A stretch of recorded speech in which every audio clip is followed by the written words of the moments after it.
Hi. Hey there. Finally. Can you hear me, Alex? Yes, okay. Lovely. Congratulations on receiving the award. Wow. There's a lot to cover, and not a ton of time. As Howard mentioned, this will be a somewhat personal account, unavoidably so in my case. A lot of my family's work is kind of in exploration, experimentation. So I've been doing a lot of that, but I'll open with one of what will probably be very many Marshall McLuhan quotes from that first issue of Explorations in 1953. Where he wrote a piece called Culture Without Literacy, in which he said that time is not the same for the speaker as for the audience. To the speaker, it is too brief for what he has to say, and for the audience, it is a grim foretaste of eternity. So with that in mind, I've got you for about an hour, and apologies in advance. I don't know. One of the things I've been experimenting with was Marshall McLuhan's style, which my father took over a little bit and I've been playing with, when giving an address, a speech. There are several ways you can do this, and one of them is to write a speech, write a paper, and then read the paper. And if you're going to be speaking to a foreign audience where it has to be translated, sometimes that makes sense, so you can give the translators a copy in advance. Or if it's going to be published in proceedings of a conference or something, you might write a paper. But Marshall preferred to be more spontaneous and more dynamic and speak a lot more off the cuff. So what he was in the habit of doing was thinking about the topic to which he was addressing, and then just writing a series of point form notes, maybe even just brief, short forms like M/M for the medium is the message, or various other ones. And then just speak on them, bank on a few minutes for each one, and before you know it, you're out of time. That has the advantage of allowing you to look at the audience and kind of pay attention to what they're doing or not doing. But it can also be, you have to be very comfortable with doing things spontaneously and comfortable with the idea of forgetting everything you ever learned and having nothing at all to say. But I've never been short on things to say, so I'm experimenting a little bit here. I have a few prepared remarks and a few topics to touch on.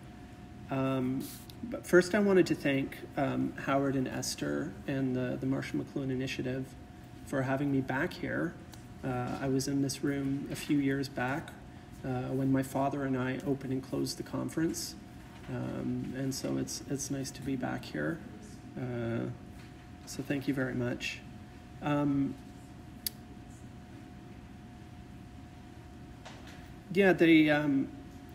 The prepared notes go like this, which maybe are in there, but it is said that you can't go home again because it's never the same when you return. Equally true is that no matter how far you go, you never leave home behind. Marshall left his Winnipeg home for good when he went off to Cambridge University in the 30s, but he often returned in his mind with warm thoughts. And I've been thinking a lot about the connection between home as a physical place and in terms of family and tradition and legacy. I think they have a lot in common. They seem inseparable and inescapable. We're formed by them, and try as we might, they're never far behind. Even as we go forward, we're always going backward. We constantly reach back to our roots. Marshall McLuhan's work, as forward-thinking as it was, built on traditions in literature and across the humanities, taking what was useful and making no apology for discarding the rest. And I think we shouldn't either. So this is a talk about home, family, identity, legacy. It's about the pioneering work of Marshall McLuhan in studying the nature and effects of innovation, how his eldest son Eric joined him in that work and carried it forward, and the unlikely third generation, myself, joining in. This is a talk about preserving tradition, breaking tradition, and keeping tradition alive. I would submit that a tradition can only live if it is lived. Otherwise, it becomes kind of inert and sits behind glass and is fun to look at, but of limited use. McLuhan's work built on work which came before. He may have started a lot of things, but he didn't come out of nowhere. And he owed debts and acknowledged them various times. One of the debts was to T.S. Eliot, who wrote this collection published in 1920 called The Sacred Wood, and they're essays on poetry and criticism. And in one of the most important essays in it, Tradition and the Individual Talent, he writes, "Yet if only the form of tradition, of handing down, consisted in following the ways of the immediate generation before us in a blind or timid adherence to its success, tradition should positively be discouraged. We've seen many such simple currents soon lost in the sand, and novelty is better than repetition. Tradition is a matter of much wider significance. It cannot be inherited, and if you want it, you must obtain it by great labor." Another notion I've been thinking about regarding these subjects is, the things we inherit and the things we pick up or appropriate along the way. My tradition can easily be your tradition as well. It also brought to mind, people are familiar with the ending of this from Hemingway, but Hemingway picked it up from John Donne, who wrote, "No man is an island entire of itself. Every man is a piece of the continent, a part of the main. If a clod be washed away by the sea, Europe is the less, as well as if a promontory were, as well as if a manor of thy friends or of thine own were. Any man's death diminishes me, because I am involved in mankind, and therefore never send to know for whom the bell tolls. It tolls for thee." Which I find comforting. Tradition is family, like home or your hometown. It's where you're from, and at a deeper level, it's where you're formed. One reason why it's neat to be having this discussion in Winnipeg, where Marshall was from, and very much formed. He often spoke fondly about his Winnipeg roots, and those of us who are here will notice the lapel pins that members are wearing, and they're over there on the table if you want one. And I always loved this term, Winnipigeon, and I'm not sure whether the first time I came across it was because of something Richard there posted or not, but I love it as a term. And as far as I know, people don't generally call themselves Winnipigeons who are from Winnipeg. It's not a thing. But Marshall, for whatever reason, and who knows where he got it, called himself a Winnipigeon. So when I was beginning the McLuhan Institute and thinking about a visual identity for it, a logo, I thought about this notion of a Winnipigeon. So I designed this logo with a W for Winnipeg and a pigeon standing on top of the W. And I thought that was pretty great. But then for the McLuhan Institute, if you turn the M upside down, the W, it turns into an M, and you have a pigeon hanging on underneath. I come at this a little bit differently, and we have this expression in English about flipping the bird. So that's kind of where that comes from. And I mean it to be jokey and tongue-in-cheek and irreverent but also respectful and speaking to how I come into the tradition. And so as I was thinking about this notion of tradition and lineage and family, and that put to mind to me a family tree. And for the family tradition, Marshall also didn't come at where he ended up from nowhere. His mother, Elsie Naomi Hall McLuhan, was known as an elocutionist. She was a performer, a public speaker, a dramatist, a teacher. Although I don't think she ever wrote or published anything.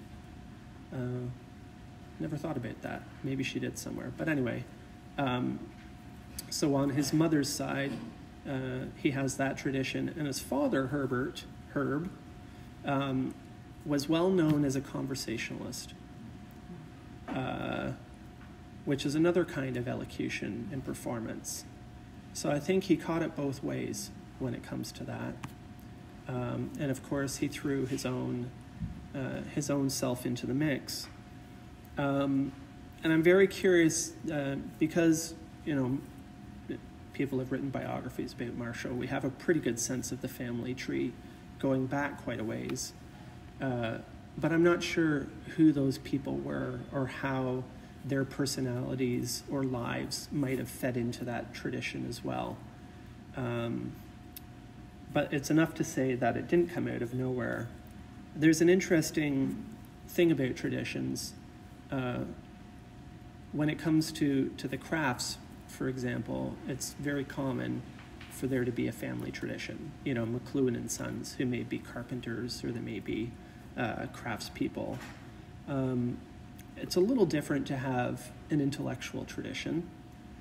It's interesting. There's this picture, which we didn't really have the text set up to do it, but there's a picture I treasure of my grandfather Marshall and my father Eric. And Marshall's standing there in a suit looking very much like the professor. And little Eric is standing beside him in a suit with short pants, looking very much the son of the professor, both very solemn expressions on their faces. And to me, it just really says more than I could say in the remaining time about their relationship. My father, Eric, was the oldest of 6 children, and very much raised, as you might imagine, an English professor's son was raised at that time to kind of follow in the footsteps. And he went to formal schools and learned Greek and Latin and all the rest of it. Very conservative parents. My father was interested in ham radio and model airplanes. Those were his big passions at an early age. And it's interesting because he passed on several years ago now, and I think it's natural for a child to feel that they're very different than their parents, and it's always much of a shock when you realize how much alike you are. So it's funny when I realized that our past kind of took similar trajectories because, although I wasn't at all raised the same way, I was raised very much to find my own way, so I didn't go the academic route. But my father, having been born in St. Louis, Missouri, was a dual citizen. And in the early 1960s, with the Vietnam War happening, he decided that he would sign up, volunteer for the U.S. Air Force for 2 reasons. One, ostensibly so that he wouldn't get drafted into the Army. I'll join up for the Air Force and because I love airplanes. And another, I think the more deeper reason was he wanted to get away, wanted to find his own path. While he was down there at Malmstrom Air Force Base, Marshall published and sent him a copy of Understanding Media. And it ended up that my father finished his tour in the Army, where he flew a desk, as he called it, and came back to Canada and worked with his father for the rest of Marshall's life. They worked very closely together up until Marshall died in 1980. So it's kind of funny that the harder you try to escape tradition or legacy or home, it's, I think, deep within us and often calls us back. And then me, a third generation, and where the parallels I see between my father and I, and actually going back to Marshall and a little bit, because when Marshall started at the University of Manitoba, he actually enrolled in mechanical engineering, maybe trying to get away from his inevitable. That's an interesting fact, because it shows he was really interested in the workings of things, in practical things. That summer, he would be part of a survey crew in northern Manitoba, and realized that he wasn't cut out for that kind of work, and come back and enroll in an arts program, and basically never look back. My father as well tried to get away and go do something else, but ended up coming back, getting his bachelor's, a master's, and a PhD, working very closely with Marshall. For myself, I barely graduated high school. I wasn't interested in doing anything further academically. None of the work made any sense to me anyway, so I did my own thing for many, many years, until somehow in my early 30s, traveling with my dad, what he said made sense for, I think, the first time in my life. And maybe enough water had passed under my bridge, or maybe it just took that long for things to click and fall into place, but things made a little bit of sense, and, you know, a little bit of understanding goes a long way. It's addictive. You know, you want more. And, you know, that was in like 2008 or so, and here I am. So that's kind of funny. But there's legacies in terms, and inheritance in terms of what's passed down, and what persists, like genetically or through stories. And then there is what's left behind in more concrete terms. And Marshall started something at the University of Toronto called the Centre for Culture and Technology in the mid-1960s. However, it was closed in 1980 when he had had a stroke and was forced to retire, and he never recovered but died. And although, as Alex mentioned, Derek DeKirchhoff, it was reopened a few years later, and Derek and other people ran it. It was never the same. I think it's fair to say that, Marshall wasn't able to establish a lasting center for McLuhan studies in his time. My father had his strengths and interests, but public speaking like this was not one of them. Although he was very good at it, he didn't enjoy it. He really didn't. He would rather be home in his office reading books and researching and writing, which was something he excelled at. It's because of him that we have Laws of Media, the New Science, that we have Media and Formal Cause, that we have Theories of Communication, his more solo works like the Sensus Communis, work that Marshall left unfinished, work that they had started together, and work that really only my father could have finished, I think. So we have to be grateful to him for that. But he also kind of kept going on his own, out of the spotlight through what I kind of think about as a Dark Ages. Marshall became kind of a household name in the mid-1960s, which lasted for the rest of the decade, really. He rose to quite an enormous height of fame. which is remarkable and not wholly accidental. But his fame kind of peaked and then gradually descended and completely dropped off through these dark ages of the 80s and into the 90s. And then something happened in the 90s and early thousands where people rediscovered McLuhan and saw him in a new light, perhaps through new media. And it's interesting. I do a lot of work around the medium is the message, the phrase which Marshall introduced in 1958. And when he first said it in 1958, and for many years after, people thought he was crazy. It was like, what do you mean the medium is the message? Like, that doesn't make any sense. Interesting thing, and I do a lot of classes and talks and stuff, and I can talk about the medium as the message for a couple minutes about how every new technology creates a certain environment, a shaping environment in which certain things are possible and certain things are impossible. And this environment is created almost to the side or regardless of the content or uses to which it's put.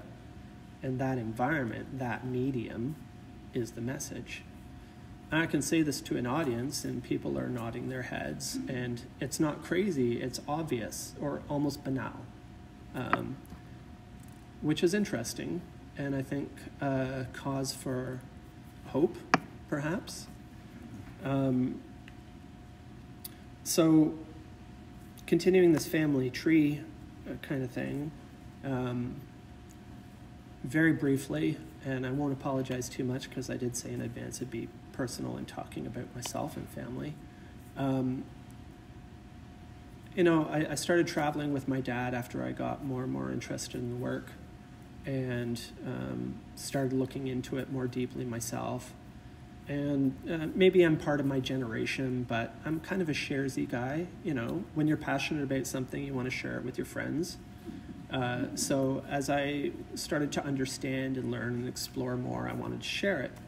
And my first major McLuhan project was to take Marshall McLuhan's personal library, which is around 6,000 volumes, and document and inventory it in advance of its...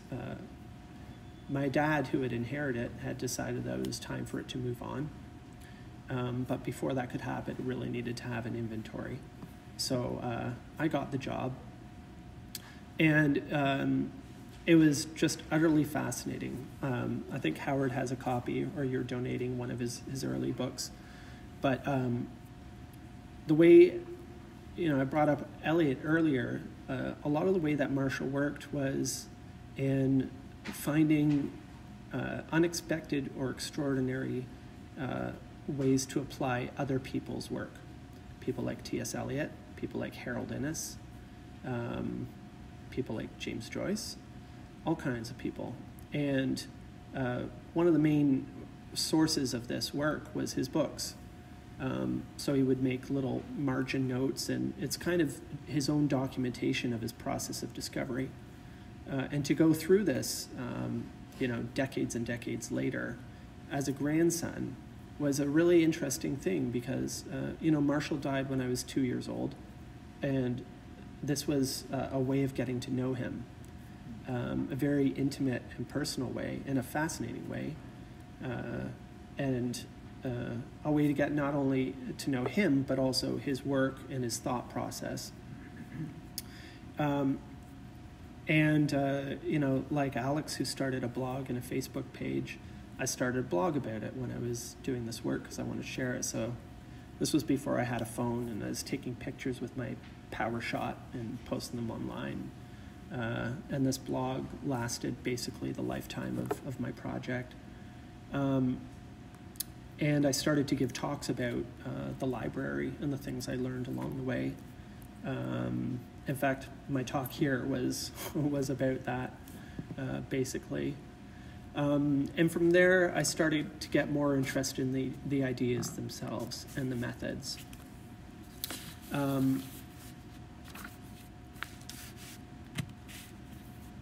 Howard already mentioned that Marshall said in a 1965 interview, "I don't explain, I explore." Marshall considered himself an explorer and a pioneer. He did some very interesting things. One of his, I think, greatest contributions was in the enlarging of our understanding of what a medium is. Because in the early 20th century, there were no media studies, there were communication studies. So media studies was pretty much limited to communication. And as evidenced in the 1988 book, Laws of Media, The New Science, they enlarge in that category from simply things we use to communicate with each other to all human innovation. And that's a much larger category because that includes everything that we do to exceed our natural abilities. So not just how we communicate or talk or relate ideas to each other, but the forks and spoons and cups that we use to eat and drink are technologies. Podiums, furniture. The history of technology is very, very, very ancient. So this was one of his main contributions, and the really interesting thing is how he came to do it. As I mentioned, he started off in mechanical engineering and then it went into English and philosophy. And it was in Cambridge in the 1930s that he studied under a couple people like I.A. Richards, and particularly practical criticism. Long story short, basically what Marshall did was take the tools and techniques that he'd learned for understanding literature and criticizing literature and apply them to culture and technology. And you put those things together and basically you have media studies in the McLuhan tradition, which is kind of wild, but it worked. At least it worked for him. But it was frustrating for a lot of people because that sounds like a crazy thing to do. And he also said things like, I don't have any concepts, I only have percepts. He didn't consider himself a theorist. So he wasn't a media theorist at all. He was actually a man on a mission. And he put the mission like this in a 1951 letter to Ezra Pound. He said, "I'm an intellectual thug who has slowly been gathering an arsenal with every intention of using it." Which is a badass thing for an English professor to say in 1951, and he meant it. And what he was trying to do with it, he called it needling the somnambulists. Because what he came to understand was that we're hypnotized by our tools, by our technologies, and we focus on the content and are blind or asleep to all the other effects that it has on us, how it changes us. And that was the other part of his work, was exploring the nature and effects of technologies. I do a lot of work on his 1964 book, Understanding Media. And that's really kind of the McLuhan Bible, where he lays out a lot of his notions and tools and methods. The book basically, if you look at it, is divided into two parts, part 1 and part 2.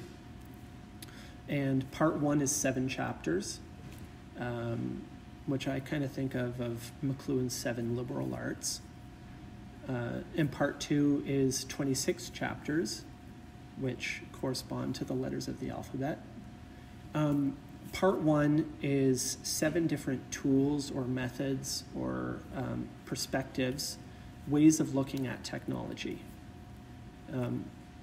In a copy of Understanding Media that he was looking at in the early 70s, he wrote on the first page that understanding is not a point of view. What he means by that is that you can't understand anything from a single perspective. So the more perspectives, the merrier. And part one of understanding media are essentially 7 perspectives on technology. Part two takes the methods from part one and puts them onto specific technologies, from housing to clothing to speech to telephone to television, and ending with automation. It's a very interesting book, and it, having read it so many times now, it has a narrative arc, and it's set basically in the transition between 2 major eras. The what he figured was receding era of literacy and mechanism, and the new era of post-literacy and electronic media. And I think it's crucial that the work happens at that time, because I think it is like a key moment in human history when, because of the great contrast between those 2 eras, it is possible to perceive them. Where it's, he talked about environments a lot, and he said, the one thing the fish never discovered was water, right? It's the one thing they don't know anything about. Environments tend to be very invisible, and it's only when something very jarring happens to dislocate you that you can notice them. That's where the first title of this talk came from. Breakdown is breakthrough was one of these little devices that Marshall used. It's like when the power goes out for a day, that you suddenly realize how dependent you are on the power and how it's reorganized our society, so that even though we functioned very, very well without electricity for centuries, if not millennia, in an electric age, when the power goes out, we're screwed, right? Breakdown as breakthrough.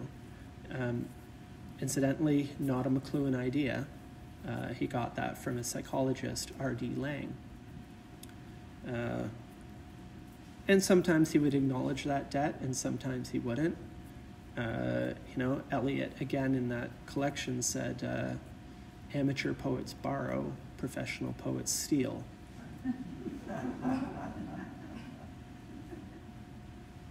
Yeah.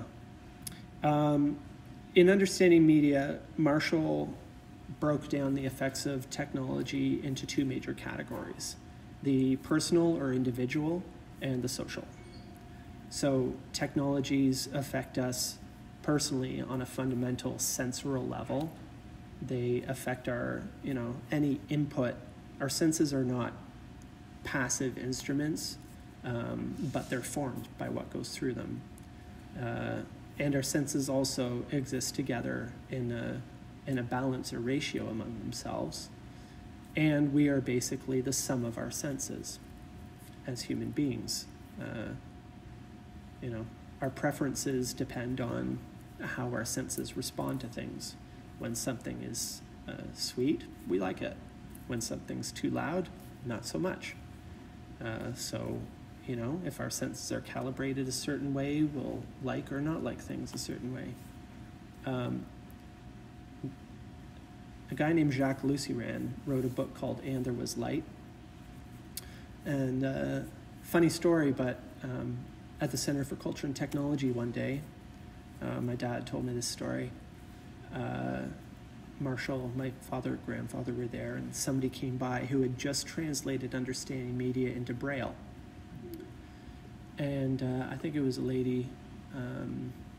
The translator told him, I just did your book, but I also did this book, And There Was Light, by Jacques Luciran, and I really think you should look at it. You guys are talking about the same thing.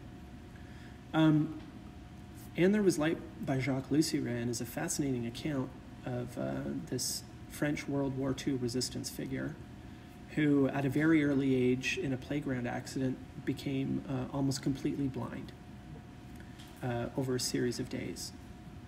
And it's a very vivid account he talks about how as his visual faculties dimmed, his other faculties perked up. And you hear this from people who lose one or more of their senses, that when you lose the use of one sense, the other senses respond. And this to Marshall was validation of what he'd been saying about technology, because to affect one sense technologically is to affect all our senses as well. And when you juggle that mix of senses in a person, you juggle that person, right? Take a blind person, gently. What do they care about the art on the wall, or whether they're wearing a blue or a black shirt? It really means nothing to them, right? The walls could be plain drywall, or they could be multicolor. It's all the same to somebody who can't see. So the things that they prefer and the things that they value are going to be very different from people who can see. This is an extreme example, but it goes to show that when you mess with our senses, even in subtle ways, you mess with who we are on an individual level. And when you get a room full of us together, you're messing with people on a cultural level, on a societal level. And this was Marshall's whole point with the medium, is the message that he was trying to tell people.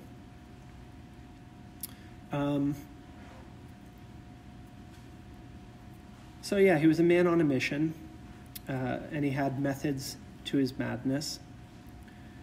And he died at the age 69, which is kind of young, but it's remarkable to think of how much he accomplished in that lifetime, how much he left behind for all of us.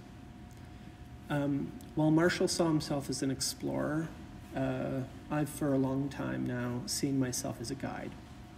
The explorer is the person who kind of pushes through the new frontier and points out things and maybe makes a rough map. And then the guide is the person who comes along after and shows other people the way, right? So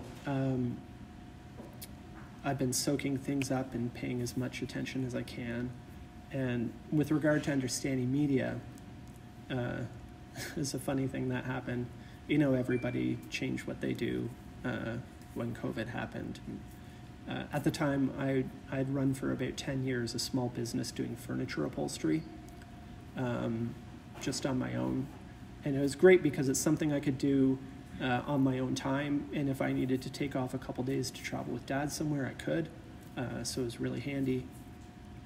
But then COVID, and I didn't want to go into somebody's house and get their, disease-ridden furniture. No, thank you, right?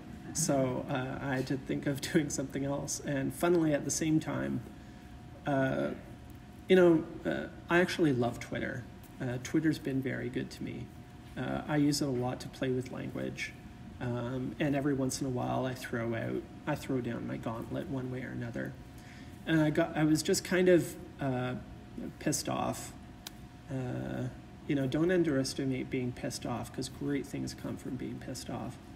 And with regard to understanding media, a lot of university courses, Introduction to Communications, will cover understanding media within Intro to Comm class as part of a dozen other things.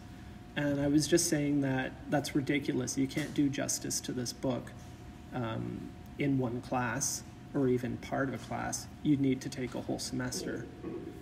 And Twitter being Twitter, people said, well, you should do that, right? And I said, okay. So I said, if I'll design a syllabus, and if people are interested and sign up, I'll teach the course. So my interest in this work has always been in what's useful or practical. History is interesting, but only really useful to me as a means, as a bridge or a metaphor of getting from one place, maybe curiosity, to another, which maybe is understanding. I'm really interested in the tools and methods, like in understanding media, that Marshall and my father after him developed for exploring and understanding the nature and effects of technology. Because I think We will always need those things, and the more the merrier. So, also because the work is so huge, Marshall did so much in his lifetime, you kind of have to pick something, because Marshall lived like 10 people's lifetime, and I've only got one. So I focus on what's practical, and this is what I said I would do. Is I said I would teach a course on those first 7 chapters of understanding media. I'd throw on maybe a couple of classes in front of it just to put Marshall in context, explain where he came from and where the work came from. And I had about 25 people sign up to the class, which was fantastic. And before we got to the end of the class, people said, well, you're going to do the rest of the book, right? 18 months later, we finished the course. So it ended up being 36 3-hour classes to go through the book, word by word. And what I did was, that book is so full of references and allusions to other works, sometimes explicit, sometimes not. I tracked them all down. I have most of them in my father's library. So when we come across a reference to T.S. Eliot, I look it up, and we take the quote, but we also look on both sides of it to see, because there's nothing accidental in that book. Long story short, Understanding Media was based on a report he delivered in 1960 called the Report on the Project in Understanding New Media. And he basically spent the 4 years between 60 and 64 rewriting it to be the work that we know, and essentially turning it into poetry. And my number one piece of advice for people reading that book is to approach it as if it were a poetry anthology. Read each page or each paragraph like it was a poem. And if you do that, you're going to get a lot further than you would otherwise, because he wrote it and rewrote it and picked pieces out and added pieces in, making it more like poetry than prose.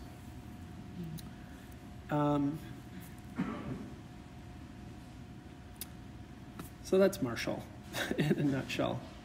My father in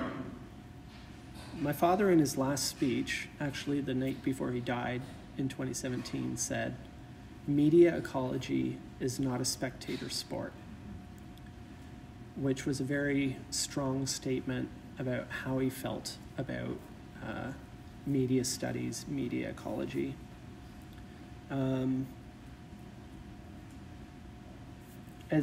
It's really interesting to me how, thinking about family and legacy and how similar or dissimilar you are.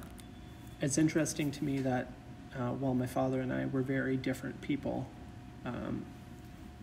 he worked so closely with Marshall that they practically completed each other's sentences. Really, I have some transcripts of them working together, and it's remarkable how in tune they were. Other people in Marshall McLuhan's life, get a lot more profile for their work with him, but really nobody worked more closely with Marshall McLuhan than his son Eric McLuhan. It's very difficult sometimes, if the distinction matters, to see where one ends and one begins. They work that closely together. But myself, I didn't have the same academic inclination as my father. As I said, I barely graduated high school. In fact, I had to take an extra year because I failed half of my classes early on. Going to university was not going to be an option. And I realized later that was more of a plus than not. It makes it more difficult for me to approach some of this work because I don't have the foundation that you get from doing bachelor's and survey courses and things. But it also means that I have less to try and bypass or discard, which I think can be a lot more difficult. Again, coming back to the fish who doesn't know the water that they're in. So, it's been kind of easier for me to do it my way, if you will. as long as I can remember, I've been a poet. Longer than I can remember, even. And coming back to even how I'm giving this talk, I'm fascinated that the history of poetry is so much older than the history of writing. It's a remarkable thing to me. I run a radio show every Sunday night where I have an hour. It's called The Spoken Word on a local radio station. And I basically can do what I want. And I'll bring a book in and just read on the air for an hour, whatever I kind of feel like. And recently, for a few weeks, I was reading Alexander Pope's translations of Homer.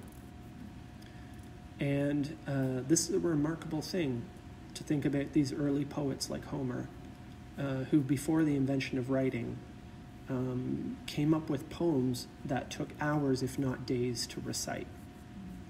And they weren't just freestyles. You know, they weren't just spontaneous, made up on the spot things. One of the delightful things about my Understanding Media course is giving people creative assignments. These are an opportunity for students. You know, you think you know a subject until you try to explain it to somebody. And oftentimes you realize you've got a bit more work to do. Assignments are these kinds of explanations. And it doesn't have to be an essay, but just that act of taking something in and bringing it out in a different form really cements it in yourself. And one of the assignments I'll give to my students from time to time is to compose a poem without writing anything down, without recording it in any way. And how much of a poem can you compose, either out loud or in your head? And the trick is, the catch is that you have to be able to recite it the next day or it doesn't count. And I invite you to try it, and you'll be hard pressed to do more than 2 or 3 or 4 lines, really. You'll find how difficult it is, and you'll appreciate the oral poets in a completely different way, because what they did is unimaginable to us now. For all our technologies, something so simple is something so complex, but so deep in human history, where the history of writing and these kinds of recordings are just a blip in that time. But I suspect that these traditions are deep inside us and might be more recoverable than we think.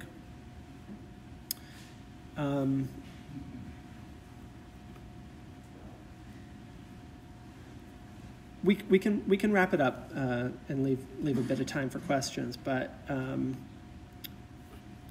I thought that I would, as a kind of final thought, there are traditions or things which you inherit, and there are things that you find on your own and decide to take on, and you can make anyone's tradition your own, but in order to do it, you have to get involved if you really want to get in there and get dirty. And I guess I'd finish by paraphrasing Eric from his final speech and say that tradition is not a spectator sport. You know, if you want it to live on, you've got to live it. So, thank you for your time.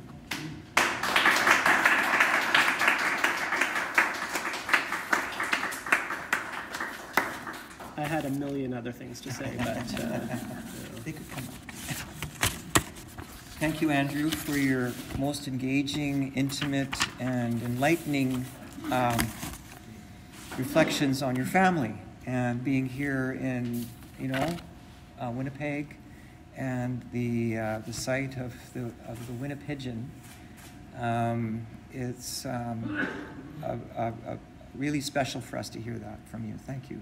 Thank you. I don't know about you folks, but I learned a new McLuhanism today from Andrew. Needling the somnambulist. Oh, yeah. That's a good one. I'm hang on to that one. So, as Andrew invited, any questions or comments, please feel free. We have quite a few minutes, more than a few minutes actually. So as you wish, feel free. And I've just asked you to come up and speak into the microphone so everybody can hear, including our people online, okay? Or you can talk from there and I'll rephrase it so they can hear. Don't feel whichever, you have to get up. Whichever. Just the needling the somnambulist thing. I love that. It's so vivid. I think he meant that's one of the things he managed to accomplish. If he didn't quite wake everybody up, he at least pissed them off a bit, like you would if somebody pokes a needle at you, right? And as I mentioned, don't underestimate the power of being upset about things. One of my father's amazing works was this essay that became a book, Media Informal Cause.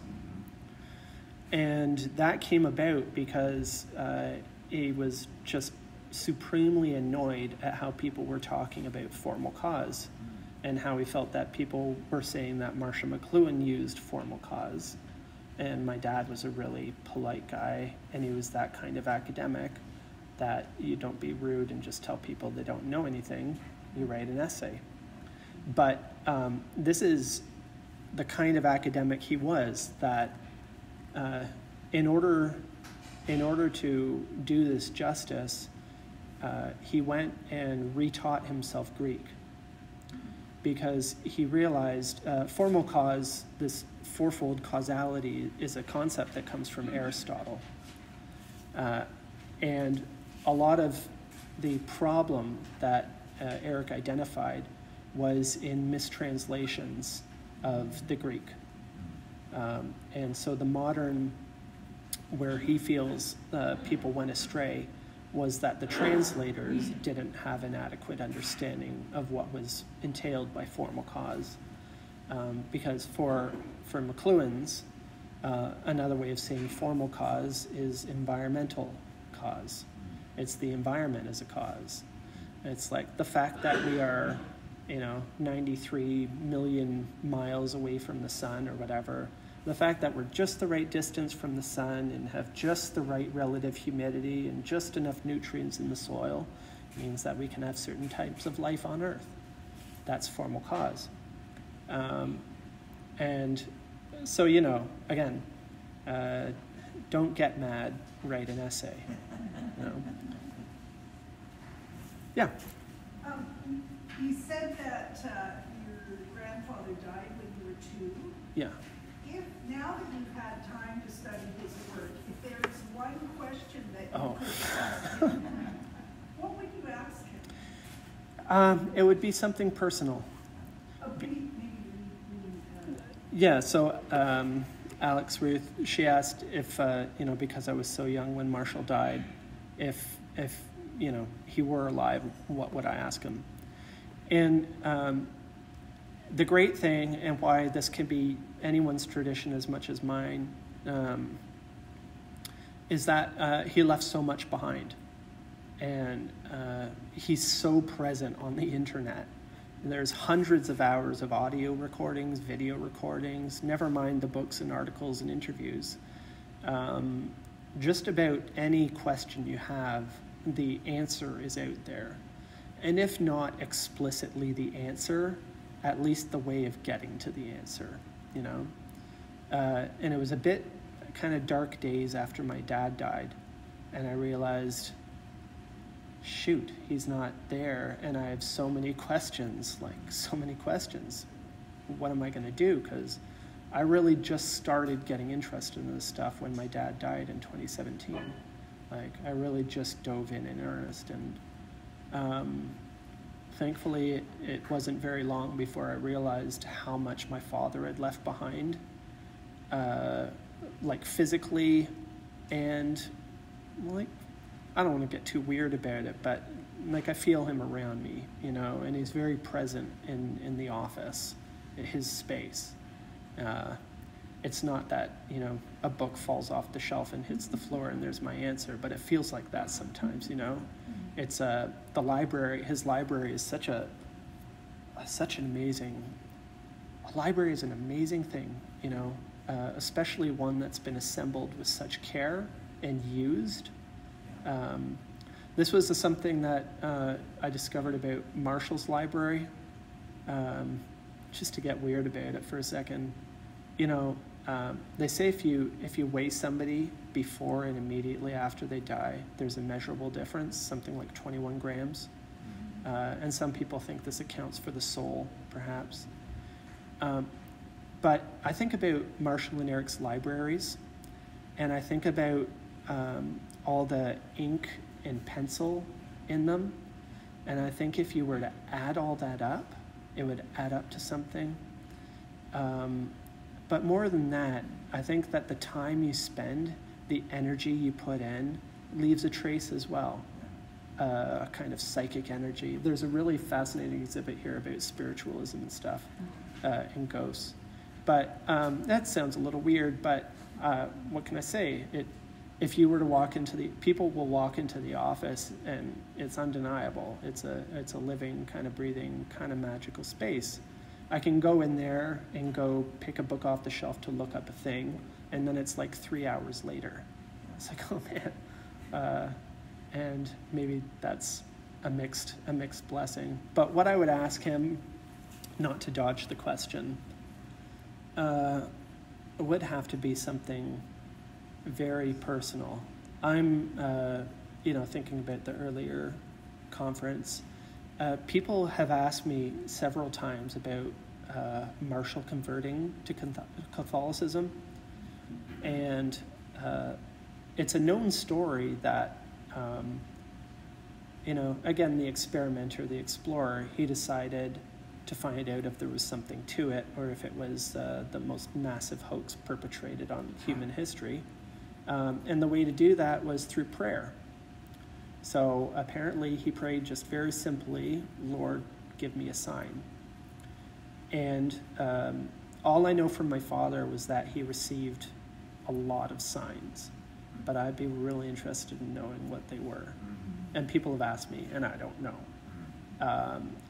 I think I have a pretty good idea of what it kind of was, but I would have loved to have asked him and heard from him what exactly the signs were. Yeah. Esther, you had a question. Yeah. So if Marshall were the explorer and Andrew were the guide, what would Eric be? Oh. What's that? Translator. Yeah. Translator. Did you catch that? She asked if Marshall were the explorer and I were the guide, what would Eric be? Who would Eric be? Translator, cartographer. Cartographer is an interesting thing. The guy who made the map. Because in the years just before my dad died, I started the McLuhan Institute because I realized there would be a time when my dad wouldn't be around, and there was nothing in place.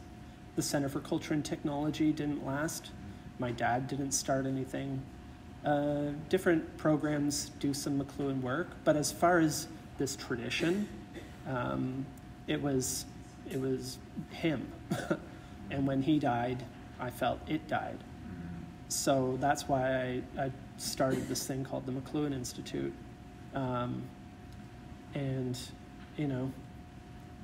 We got a little off course with the question there, but cartographer is interesting. He left a lot of hints and clues and here be dragons kind of things behind him too. So maybe Marshall a bit more accessible. I don't know if he made him more accessible. Have you read Media Informal Cause? No. No, it's not accessible. You have to work for it. But that's I think because I'm very concerned with accessibility, and I think there are two main ways to think about that word. There's a certain amount of access in just having something to hand, accessible. But then there's accessible in terms of relatable or understandable. And that's where I think I have, I don't know if it's advantage, but because I don't come from an academic background, I don't explain things in academic terms. I kind of try to explain them the way I relate to them. And I think that makes for a certain amount of accessibility, hopefully. Yeah. I'd just like you to elaborate a little bit on an idea you brought up earlier about how the senses shape the experience of reality for each person. Sure. What that means exactly. Yeah. That's really what it comes down to. One project I'm working on, Marshall said that most of the conventional models of communication are transportation models. Like the Shannon-Weaver model of communication is concerned with getting a message from one place to another with minimal disruption from signal to receiver. And he said, my theory, which is the one time he called it a theory, he said, mine is not a theory of transportation, but of transformation. So it's how we're changed in the bargain. So one thing I've been working on for the last year is what actually, because if you look up models of communication or models of media on Wikipedia or anywhere else, they all have that in common, and there is no McLuhan model. So I've been trying to grapple with the challenge of what a McLuhan model of media would look like, and what it has to take into account is the effect on the user, and particularly the sensory transformation, because it comes down to, like Lucy ran, that when you affect one sense, you affect all senses, and they change who we are fundamentally. Normally as a byproduct, it's how.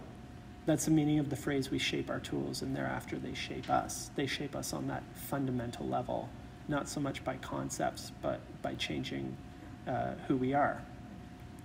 And the person who's steeped in books and literacy turns out to be one person, and the person who's a screen-based being is somebody else. The difficulty is that, one quick example of that is, I can write by hand about 40 words a minute. I can type about 80, and a normal conversation runs around 120, more or less, depending. Some Spanish seems to run about 300, but anyway. It might sound like a trivial difference, but when you slow things down, you slow down your mind. And the same goes for reading. You read on the physical page at a slower rate than you do on the screen. The screen, your eye tends to skim and skip a lot more, and you kind of hunt around for information. There's something about the printed word and the types of fonts that they use that holds your attention in your eye more. And one thing I recommend to people who find they struggle with anxiety and attention is spend 15 minutes a day writing something by hand. And it doesn't even really matter very much what you write, although not like just, it has to be a connected thing. So like a journal entry or a letter to somebody or a little story or a memory. But the act of slowing your hand down to 40 words a minute slows your mind down. And when you do this repeatedly, it has a cumulative effect. And I've had people do it, and after a month, they notice results. And it's, who was it? Somebody has talked about the anxious generation being the smartphone generation. And it's a losing battle because you can give this to a kid in a baby carriage who's a year old or even 6 months old, and in about 10 seconds, they're bloop, bloop, bloop, they're using it, right? They're making it work and having fun with it. You give this to a 6-month-old and they have a chew toy, right? Because the barrier to access, the difference is so great. It takes very, very little to be able to use this to great effect, and it takes years to be able to use this for anything other than, what even is that blobs on the page, right? But in the process, you're changed. It changes your senses, your cognitive process, and it changes you. And by extension, it changes us. So, how do you translate that into a nice and easy model is a challenge, but one that I'm kind of working on. Yeah. I just mention something, and please elaborate. Something called the Fordham experiment that your dad did. Mm-hmm. Light on versus light on when we're reading versus light through.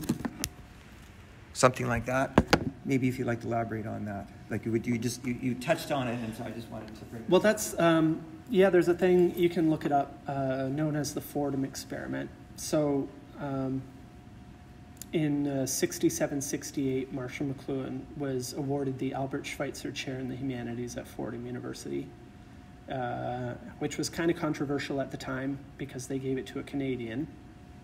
And it came with $100,000, which was a lot of money then, kind of a lot of money now. Interestingly, Marshall used that to bring several people down there with him.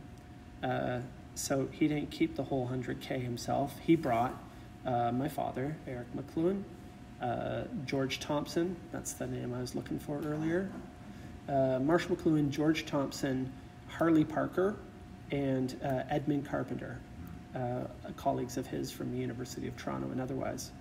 And they all went down and taught this year. Crazy thing was that when he was down there, he was at a dinner party one night, and he'd become increasingly sensitive to light and sound. And he was at this dinner party and took a break in a quiet room. And when he came back to the party, this guy said to him, Dr. McLuhan, I'm a neurosurgeon, and why don't you come by the office tomorrow? Well, it turns out he had what they described as a brain tumor the size of a grapefruit. Like, think about that for a second. I try to reconcile that with the human head, but it turns out that Marshall had a brain tumor, and he underwent a 24-hour surgery with 6 teams of surgeons and nurses operating. They removed this tumor while he was down there at Fordham. So it was a good thing my dad and Parker and Carpenter and Thompson were there, because they took over teaching for the incredibly short amount of time that Marshall was out of commission before I went back to studies. But my father, Eric, and Harley Parker were doing a class on television. And they were trying to tell the students about the big differences between television and film. And one of the main differences being in the nature of the technology, right? So the effect of technology is generally very linked to the nature of the technology, its mechanisms, its actual workings, and how they affect us on a sensorial level. And one of the main differences between some technologies, Marshall put in plain terms of being a light-on technology, so something like a printed page where the light comes on it, or in a movie theater where the light is projected and we're looking at the projected light, versus a television where the light comes through it, right? Just like here, or the screens too. They work on light through. And it seems like it's a simple distinction, but it has a really great effect. The kids weren't buying it. So they set up an experiment. And what they did, it's kind of crude, but they took a classroom and they hung a sheet in the middle, and they had half the class on one side and half on the other, and they projected a movie. So, I think three short films. So half of the class was on the film side, watching the projection, and the other half was on the other side, watching it come through, kind of like a television. But the cool thing about it was they were both watching the exact same thing the only difference being on one side of the screen or the other, right? And so they showed these 3 short things, and then afterward they had them answer some questions, write some questions about the films. And it turned out, they're putting me on the spot to what the answers are, but the people who were watching the film side of things, so the light on side, the answers to the questions were a lot about technical matters, like, the style of shots and, mechanics of production and whatever else. And the ones on the other side, the television simulated side, were more about how people felt about things and, their impressions about the content and things like that. Anyway, they were able to demonstrate really effectively that there were much, much different reception on the one side than the other, when the only difference was being on one side of the screen or the other. And as the story goes, the kids basically shut up after that. But it really, to me, demonstrated and led the way that, if you got an idea, try it out, see what happens, and, go with the results. Didn't that speak to this notion, one of the tools, hot versus cool media? Yeah. Yeah. Okay. Yeah. So chapter 2 of Understanding Media is media hot and cool. And there's that fun scene, and got to give credit where credit's due to our friend Richard Altman, who discovered that Annie Hall is actually an ancestor of mine. On my great-grandmother's side, Elsie Naomi Hall McLuhan. Apparently I have a relative named Annie, so it's hilarious that my grandfather was in a movie called Annie Hall. But anyway. Elsie's father's sister. There you go. Elsie's father's sister. I love that. But, that the funny part at Annie Hall, when Marshall McLuhan's pulled out, the Columbia Prof is going on about hot and cool media. And it gets confusing, but it's a basic principle of media or technology that goes like this. It's about the nature of technology and its effect on us. That the more definition or information that is supplied by something, the less that is required, or the less involvement of us in a process. So, and it's usually used in relative terms. On the other side, the lower amount of information, the more involvement. So if I start talking very softly, you have to listen harder, right? That's one example. Or the difference between a photograph, which is very high in information, it's really all there. There's little left to the imagination except, interpretation, versus like a comic or a drawing, where there's a lot less information, just a few lines or gestures. In a comic strip, a lot happens in between the frames. You kind of fill that in. So the hot and cool are just really relative terms that talk about how we are involved or participate in a medium, and that has a lot to do with the effect it has on us. So the hot one is the more informative one? See, it gets confusing. Yeah, hot meaning, higher in definition. Yeah. So TV versus film, which one would be hot, which would be cool? Or relatively speaking? Well, it depends. It depends, because TV is not TV is not TV. In Understanding Media in 1964, the kind of television he talks about is different from the kind of television we have today, which is literally high definition television. The old kind of TVs were like a series of dots that is like this magic that somehow turns into the picture, which is very, very low amount of information that we complete the picture. So that's very, very low definition, which means very, very high involvement. Yeah. Yeah. We arrived a few minutes late. Thank you for your presentation. Oh, you're welcome. Yeah, Thanks for coming. We arrived a few minutes late, so I'm not sure if you talked a bit about this in the first 5 minutes. Okay. But what was Marshall McLuhan's relationship with Winnipeg, And why didn't he return? Do you know anything about that? Are there any talks about him coming back? Well, you should have been here a few years ago when the Marshall McLuhan Initiative did the first Winnipigeon conference, because really put that into context. Okay. Marshall was born in Edmonton, Alberta, and the family moved here basically for Elsie, his mother's career, because Winnipeg at the time was the place. You know, it was very vibrant. It was a railway hub. It had a very vibrant scene, and this was where she could launch her career, which answers the other part of your question, that it was not that decades later when Marshall was launching his career. But interestingly, Toronto wasn't exactly the center of the universe either, yet that's where Marshall stayed for his career from 1946 onward.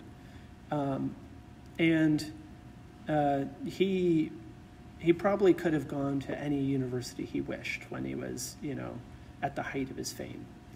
And I'm sure he had offers, but he stayed in Toronto.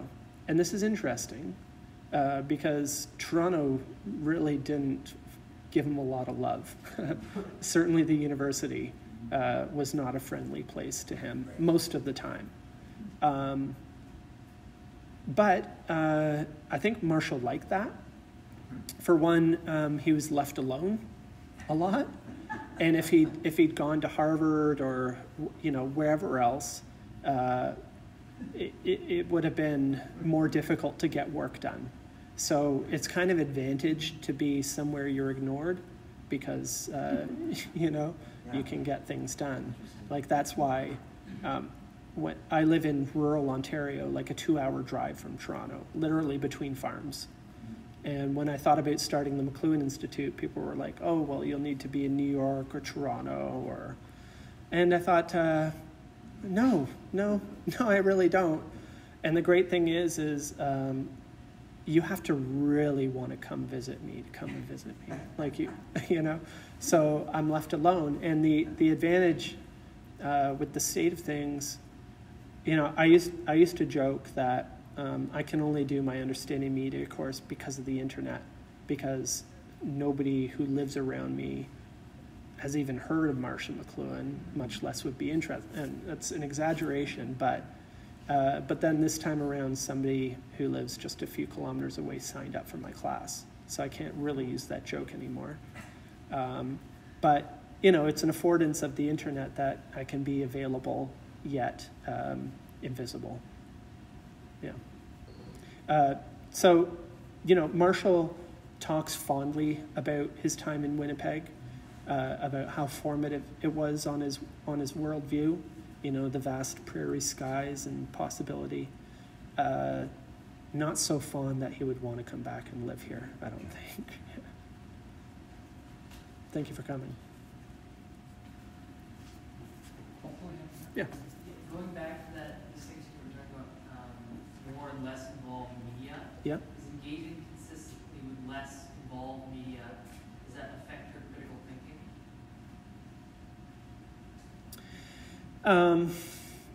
That's a great question.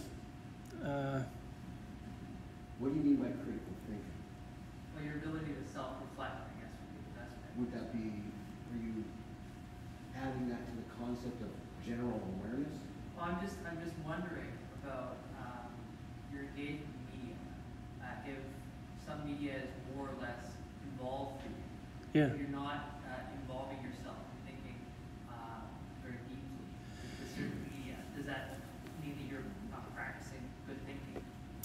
Yeah. So Could suggest hypnosis. one of the main distinctions that Marshall makes between the technology of the alphabet or mechanical technologies, the way that the alphabet works, you know, the letters of the alphabet have no relation to any ideas. You know, they're abstract things. The power of the alphabet is in abstracting things and fragmenting them. And the ultimate manifestation of that was machine technology with things like the assembly line. And the power in that is to take any object and break it out into its component parts and be able to replicate that exactly in a process and put it back together. He called that the technique of fragmentation. And it involves separation, right? And a separation in object, a cognitive separation. And in order to think about something objectively, you need to be objective, which means to stand aside from it, right? To have some separation. In contrast to that, he talked about electronics, electricity, as being extensions of our central nervous system, and being very, very not fragmenting, but involving technologies and implosive and drawing us inside ourselves, drawing us closer to things. Understanding requires, analysis, understanding requires some separation, a standing aside of things, just like the fish. The fish understands water when it's taken out of it, right? There's a literal separation there. It is one better than the other is kind of an argument to have. There's big downsides of separation too, because there's not much room for emotion, good or bad, when you stand aside from things too, right? You have to get close to be involved in things and to have that kind of relation. So it's a difference between understanding things by reason and abstraction and logic, or by understanding things through resonance and relation, and when you listen to the way people talk about things, and they say, I feel like, right? And so they're relating things in emotional terms rather than in logical or reasoning terms. And it's much easier to do one than the other depending on the circumstances you live in. So if you're trained in literacy and objectivity and reason and logic and criticism, it's much easier to be a critic than if you're not, So just to clarify, I guess, like books compared to television, movies, between those two mediums, is there one that is strictly more involved, one that's less involved? Is it more involved to read a book than watch a movie? Well, thanks for the easy questions. I appreciate that. It depends, because there are different kinds of involvement too, right?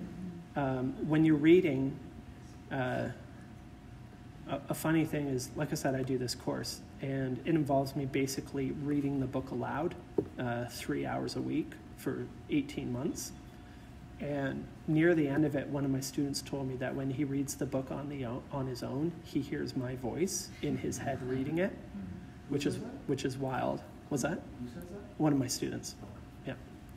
That I own that kind of real estate in people's heads. But the thing is, when you watch a movie, you hear the actors reading their lines. When you read the book, you hear the voices in your head, right?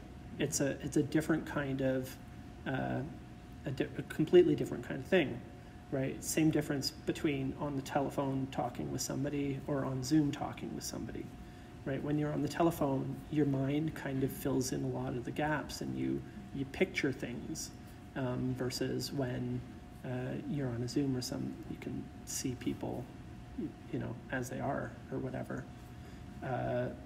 In this sense of involvement or participation, the one, the lower definition one has you filling in more of the blanks and is in that sense more involving or more participational. I don't know if that helps at all. Yeah, I guess I'm just wondering about this notion of involvement. If you're reading a book, the fact that you have to interpret the meaning. Yeah. When you're watching a movie, you get the meaning delivered much more directly. or differently. Yeah, so that's the idea. It's not necessarily that one medium is more involved. It's just that maybe one medium more conducive to a lot of people involve themselves. It's possible that Sure. you involve yourself Yeah. would make this the same in a book. And I think it kind of depends on who you are too, because you know, sometimes I like to read a book just to enjoy a story, and sometimes I read more into it, you know, and same with film or television too. Sometimes I just enjoy a good story, and sometimes, you know, we can spend an hour talking about, you know, other implications of it or whatever. Just a second. Jackie? I liked your answer so much, but it twigs something for me, your insider-outsider perspective. I asked your dad that question 15 years ago. Yeah? And you ought to know. He said, why do you think I limit how many hours my kids can watch television? So he's using that as the image, right? Yeah. At the time I thought it was kind of a fuddy-duddy about it. It seems so strict, you know. It's precisely what you're saying. When you're reading, all your sensibilities of mind are involved in your making picture. Yep. And if you're just watching, you're taking somebody else's show. Yeah, and it's an interesting thing because Marshall said earlier on that he wondered if we didn't have the sequence backwards in letting kids watch television before learning how to read. Because it's the first couple of years of our life are when we kind of set our base systems for all kinds of things. And this is why it's crazy to give kids in baby carriages screens, because they don't, you know, oh yeah, they immediately quiet down, but you don't realize that, you know, you're forming your kids' sensory systems in a certain way, you know, and it might be, look, I'm a parent, so I know better than to judge other people's parenting decisions, because parenting's a tough gig, and I get it. Sometimes I just want them to shut the heck up for a minute so I can think clearly. But you gotta consider that those first few years before we're able, it takes a couple years to acquire language and be able to express ourselves, but it does not take that long to train our systems in certain ways, right? And Marshall's point was, and my father's point and why he limited television and stuff was, he wanted, do you want your kid to be the kind of kid that's raised who has a mind and sensory system that comes from engagement with books, or that comes from engagement with television? Because they're two different people, you know? And it's much more difficult to change that later than to set it up one way in the first part. And that's a kind of media ecology, you know, at a very basic level.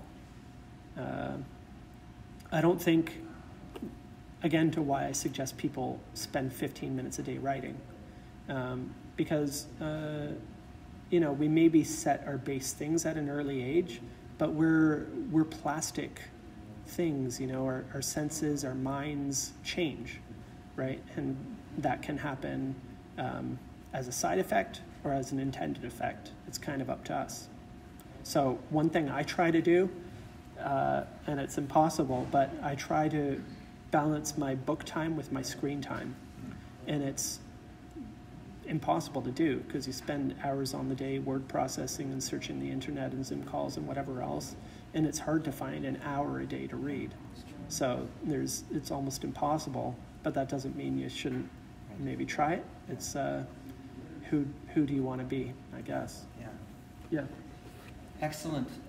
We will have time, you know, to mix and mingle through